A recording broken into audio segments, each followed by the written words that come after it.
నమస్కారం. నమస్తే. ఏంటి తులసిరెడ్డి గారు, ప్రతిపక్ష నేత రాహుల్ గాంధీ, మీ పార్టీ నేత, యువనేత ఇంత సంచలన కమెంట్స్ చేశారు. దేశంలో ఎమర్జెన్సీ రాబోతుందంటూ వ్యాఖ్యలు చేయటాన్ని ఎలా చూస్తున్నారు? సో ఆ విధమైన పరిస్థితులు దేశంలో ఉన్నాయా?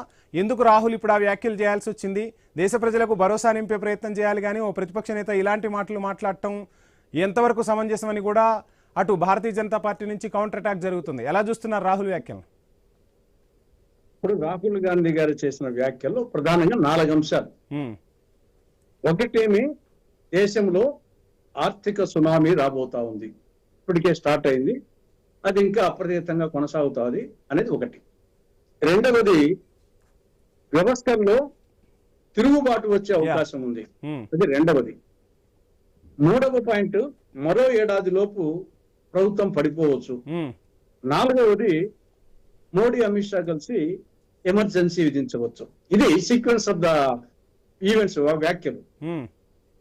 ఒక్క బాంబు కాదు, మొత్తం 4 బాంబులు పేల్చేశారు, టపా టపా టపా.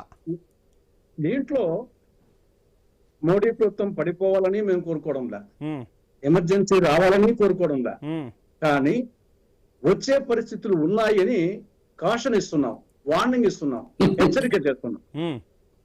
మేము ప్రభుత్వం పడిపోవాలని కోరుకోవడం లేదు, ఎమర్జెన్సీ రావాలని కోరుకోవడం లేదు, కానీ పరిస్థితులు ఆ విధంగా ఉన్నాయని చెప్పేసి ప్రభుత్వానికి వార్నింగ్, హెచ్చరిక చేస్తున్నాం.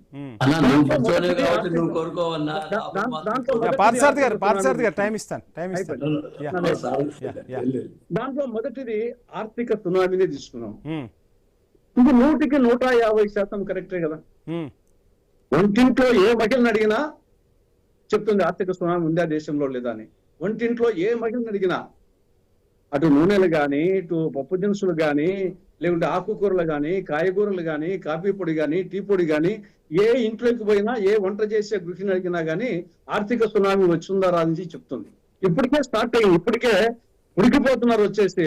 వీళ్ళు చెప్పొచ్చు, అంతర్జాతీయ మిగతా దేశాలతో పోలిస్తే మనకు పెట్రోల్, డీజిల్ మనకు వాళ్ళు పెరిగేంత మనకు పెరగలేదు. అండ్ ఇక్కడ ఇంకొక అంశం కూడా తెర మీదకు తీసుకొస్తున్నారు తులసిరెడ్డి గారు. వాళ్ళు చెప్పేది ఏంటి అంటే, కరోనా లాంటి విపత్తుల్లో కూడా దేశ ఆర్థిక వ్యవస్థ ముందుకే వెళ్ళింది, జీడిపి ఎక్కడా వెనక్కు తగ్గలేదు, 4వ అతిపెద్ద ఆర్థిక వ్యవస్థగా అవతరించాం, ప్రపంచం అంతా కూడా ఆర్థికంగా అతలాకుతలమవుతున్న టైంలో కూడా భారత ఆర్థిక వ్యవస్థ నిలబడింది అంటే దానికి భారతీయ జనతా పార్టీ, కేంద్ర ప్రభుత్వం తీసుకున్న నిర్ణయాలే అని కూడా చెప్తూ ఉన్నారు.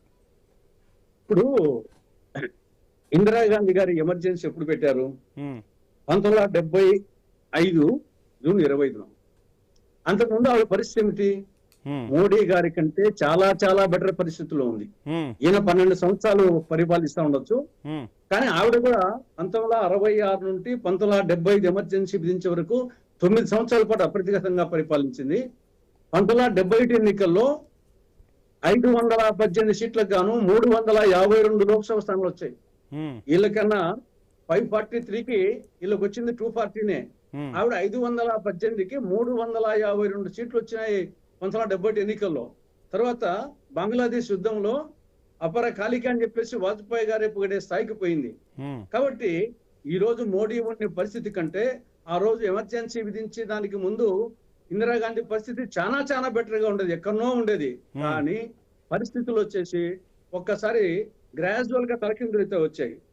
ఒకటి జేపీ ఉద్యమం, బీహార్లో వచ్చేసి జయప్రకాష్ నారాయణ అవినీతికి, నిరుద్యోగులకు వ్యతిరేకంగా, తర్వాత జార్జ్ ఫెర్నాండెస్ 1974లో ఈ యొక్క రైల్వే సమ్మె మొత్తం ఆర్థిక వ్యవస్థను స్తంభింపజేయడము, తర్వాత రాజకీయ అనిశ్చితి రావడము, తర్వాత ఏ బంగ్లాదేశ్ యుద్ధం అయితే బ్రహ్మాండంగా మనకు ఉపయోగపడుతుంది అనుకున్నామో, ఆవిడ ఇమేజ్ పెరిగిందో, ఆ బంగ్లాదేశ్ యుద్ధంతోనే కాంగ్రెస్ ఎక్కువ రావడము, యుద్ధంలో కొంత. ఇది యుద్ధాల కాలం కాదు, ఎక్కడా కూడా భారత్ ఎటువంటి యుద్ధాలు చేయట్లేదుగా ప్రస్తుతం. అసలు ఇది యుద్ధాల కాలం కాదని చెప్పి ప్రపంచంలో ఉన్న యుద్ధాలని ఆపే ప్రయత్నం మోడీ చేస్తున్నారు కదా. ఈ అంశం గురించి మాట్లాడదాం. మాట్లాడే ముందు షార్ట్ బ్రేక్ తీసుకుందాం. సమయం ఇస్తాను తులసిరెడ్డి గారు మీకు, ఖచ్చితంగా షార్ట్ బ్రేక్ తీసుకుందాం. Stay tune.